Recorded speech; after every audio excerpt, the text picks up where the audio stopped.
Welcome বন্ধুরা, ফিরে এলাম অনেক দিন পর। আজকে তোমাদের সাথে কথা বলবো হিন্দি সিনেমা থাম্মা নিয়ে।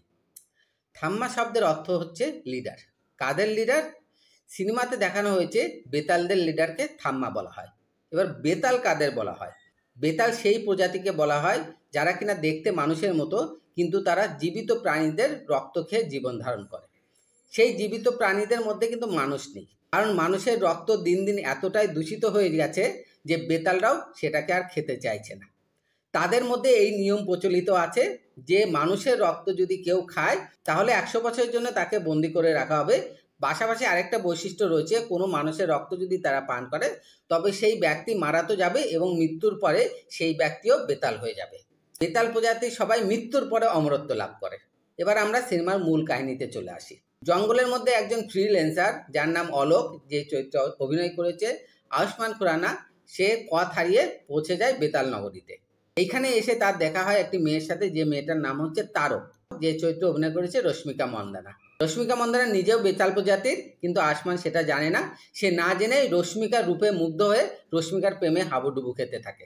আনফর্চুনেটলি রশ্মিকাও আয়ুষ্মানের প্রেমে পড়ে যায়, আর আয়ুষ্মান অর্থাৎ অলোকের প্রেমে পড়ে রশ্মিকা অর্থাৎ তারক অলোকের সাথে বেতাল নগরী ছেড়ে পালিয়ে চলে যায় মনুষ্য সমাজে। অলোক তাকে নিজের বাড়িতে নিয়ে আসে এবং তাকে একজন অনাথ বলে তার বাবা মায়ের কাছে পরিচয় করে দেয়।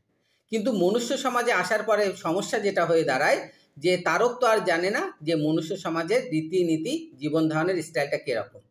বেতাল সমাজে কেউ কখনো মিথ্যে কথা বলে না, যেটা কিনা মনুষ্য সমাজে সবসময় চলতে থাকে। নিজের বাবা মায়ের কাছে রশ্মিকাকে সে একটা মেয়েদের নামে পরিচয় করে দেয়। তার সাথে এটাও বলে যে সে একজন অনাথ, তার বাবা মা অনেক ছোটবেলাতে মারা গেছে, তার সৎ মা তাকে জোর করে অন্য ছেলের সাথে বিয়ে দিতে চাইছিল, সেই জন্য রশ্মিকা সে উদ্ধার করে নিয়ে এসেছে। কিছুদিন রশ্মিকার সাথে থাকার পরে একটা সময় অলোক বুঝতে পেরে যায় যে রশ্মিকা অ্যাকচুয়ালি একজন বেতাল। সে সাধারণ খাবার খায় না, সে বেশিরভাগ সময় রক্ত খায়। এরপরে অলোক তাকে একদিন ডিস্কোতে নিয়ে গেলে কিছু ছেলে তার সাথে বেয়াদবি করে এবং রাস্তায় তাদের পিছু নেয়। রাস্তায় পিছু করার পরে আয়ুষ্মানকে যখন তারা মারধর করে রশ্মিকার সাথে বেয়াদবি করার জন্যে, রশ্মিকা তখন নিজের রূপে চলে আসে এবং প্রত্যেকটা ছেলেকে আহত করে দেয়। আর রশ্মিকাকে খুঁজে বের করার জন্য বেতাল নগরী থেকে আরো 2-3 জন চলে আসে শহরে। তখন ওই ছেলেগুলোকে প্রাণে মেরে দেয়, এই ভেবে যে এর ফলে রশ্মিকা বিপদে পড়বে এবং সে আবার বেতাল নগরীতে ফিরে আসবে। রশ্মিকার জন্য যখন একের পর এক সমস্যার মুখোমুখি হতে থাকে অলোক, তখন রশ্মিকা ডিসাইড করে অলোককে ছেড়ে চলে যাওয়ার জন্য।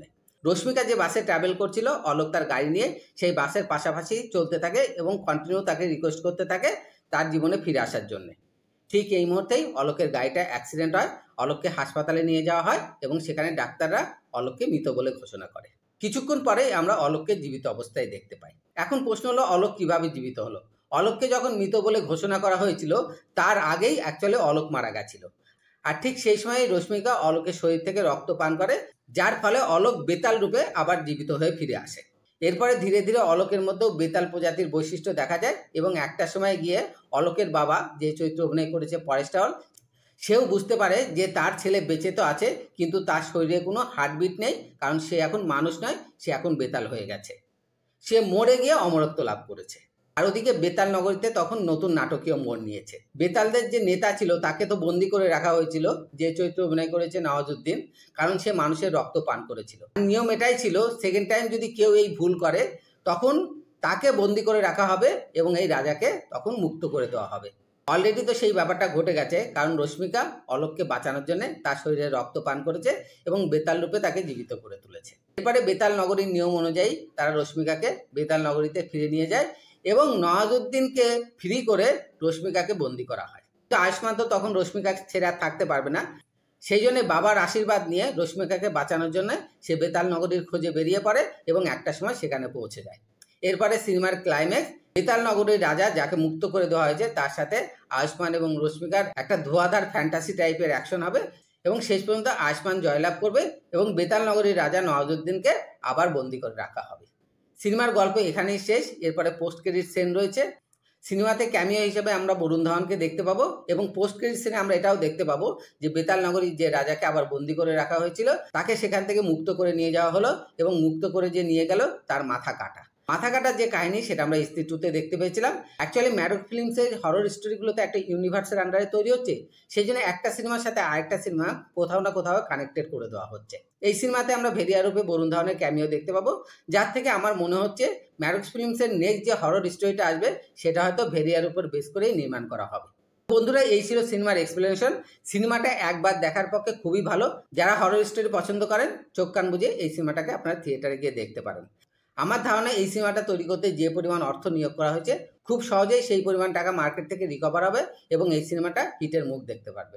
তবে ম্যাডক ফিল্মসের এই সিনেমাটার সাথে অন্যান্য সিনেমাগুলোর ছোট্ট একটা তফাৎ রয়েছে। আমরা আগে দেখেছি ম্যাডক ফিল্মসের আন্ডারে যতগুলো হরর সিনেমা তৈরি হয়েছে কোনোটাতেই হিরো এবং হিরোইনের মিল দেখানো হয়নি। তবে থাম্মা সিনেমাটাতে আমরা শেষ পর্যন্ত দেখতে পাবো আয়ুষ্মান খুরানা এবং রশ্মিকা মান্দনা তারা একসাথেই বেতাল প্রজাতিকে লিড করবে এবং তারা একসাথেই থাকবে। বাদ বাকি বেশি কিছু বলবো না, আপনারা সিনেমাটা হলে দেখতে যান, আপনাদের ভালো লাগবে।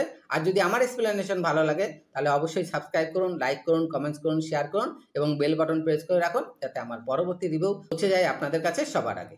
Thank you, have a nice day.